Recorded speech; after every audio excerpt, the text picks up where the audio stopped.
Start the clock.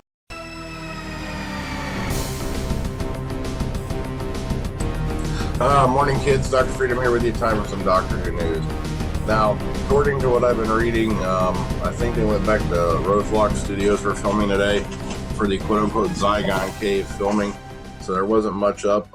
Words going around that they might be going back to Lansana Court, but I'm waiting for confirmation. Now, next week is apparently... Sorry about that. You remember I told you I'm feeling a bit sick? Well, it's getting worse. Apparently they're going to be doing quote-unquote police station filming next week. And then after that, the second week of June, they're going to be going off to Fuerteventura, Spain. So back to Spain again this season for more filming. So interesting stuff coming up here and there.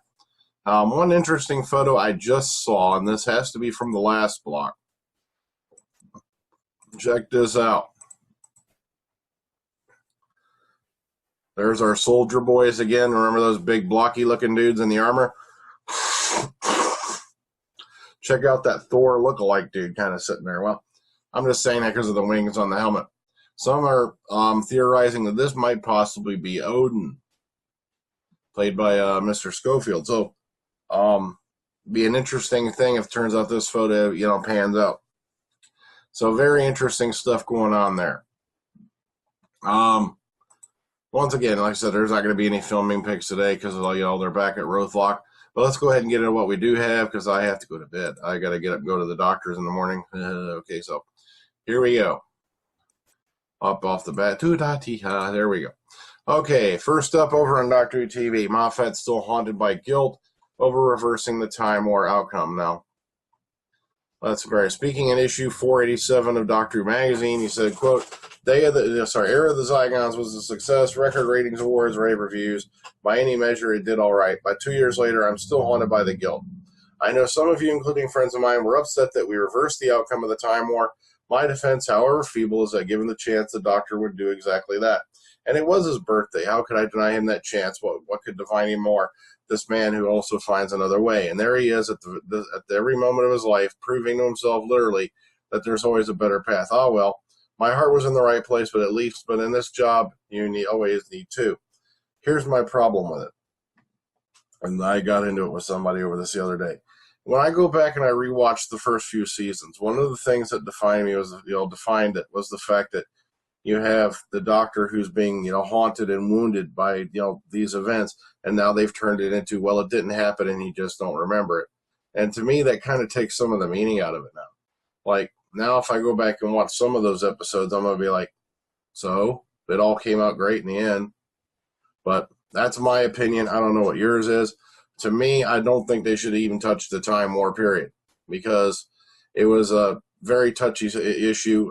No one was going to be satisfied with it. I'll admit that openly. But the thing of the fact is they turned the Gallifreyans from becoming, demonoid, outrageous tyrants, afflicted by centuries or whatever of war, into, oh, look, there's little children dancing around maypoles. And I'm sorry, but that just kind of took the whole meaning out of that thing for me. Plus the fact that it turns out Arcadia is the second city of Gallifrey, and then making it look like the whole Time War was this one big battle of the Alamo. It's just, that's my opinion on it. I don't know what yours is, but I'm still happy that Series 8's gone off so well, and that's why I've been trying to leave it behind, but in a way I can't. If you have any pangs of guilt, it should be over the fact that you couldn't even ask the classic Doctors to come back and stand in their places at that last scene, which would have been a vast improvement than having a bunch of frickin' stand-ins. Especially the guy, they had in for Paul McGann, because when you zoom back, Paul McGann's head looks like that they put over that guy's body. It looks so big, it looks like a blockhead. Meanwhile, you had Paul McGann for the 7-minute thing. Why don't you just have him come in and do that scene? And I'm sure I'm also very glad that they had Tom Baker back in there for a couple minutes, but the Zygon thing was laughable. I'm not kidding it. I've been calling it my latest term for it is the procrastination essay. Now, just to give you an idea what that means, you know how back when you're in school, you're in college, and you get assigned an essay, and you say you give you a couple weeks to do it. Yet sometimes you just loll around and mess around, and next thing you know, it's the night before it's due, and you work on it. That's what that whole thing seemed like to me. Like it was all thrown together, written at the last minute, and it just was not, It just didn't do it. But that's my opinion. The rest of the world seems to enjoy it. So I'll abide by it. Okay, but moving on. Let's get over here to fan-sided. Sorry, my voice is going in and out. But Michelle Gomez talks Doctor Who Series 9, new web series. Michelle Gomez seems to be everywhere these days. Just yesterday, you learned that she'll be joining Peter Capaldi, Jenna Coleman, Stephen Moffat on the Doctor Who panel at San Diego Comic-Con in July. She'll be back in the States in October for the one-night-only performance of the Doctor Who Symphonic Spectacular in New York City. And, of course, she'll be returning to Doctor Who this fall for the Series 9 opening two-parter, Magician's Apprentice, which is familiar. And they go into this a little bit right here. There's some nice quotes here from her. So Michelle Gomez, if you get a chance, watch these. The Heather's American Medicine. She is just a laugh and a half in those. Okay. I've watched a few of those that they do have up online, and it's just amazingly funny. Okay, jumping on over here for some more details on Doctor Who Magazine number 487. Latest issue of Doctor Who Magazine is on general release today and looks at the entire history from its birth to its destruction. Okay, so also in the issue, interview with John Nathan Turner. It was revealing a previously unpublished interview with 1980s producer John Nathan Turner. It was conducted during 1989, the last year of Doctor Who's original run. Who on Video, Dalek Invasion of Earth, Verity Lambert Scrapbooks, Blood and Ice, Stephen Moffat Answer Your Questions, plus reviews and more to Relative Dimensions, Watch the blah, blah, blah, all the rest. And it has a special wraparound cover, and it is on sale now. Be sure to go check it out. Sorry about that. My voice is still going in and out. So that is a nice looking cover. Check that out. It's cool. Okay, moving along over here once again on Doctor Magazine. World's a Big Finish, and this is basically going over it.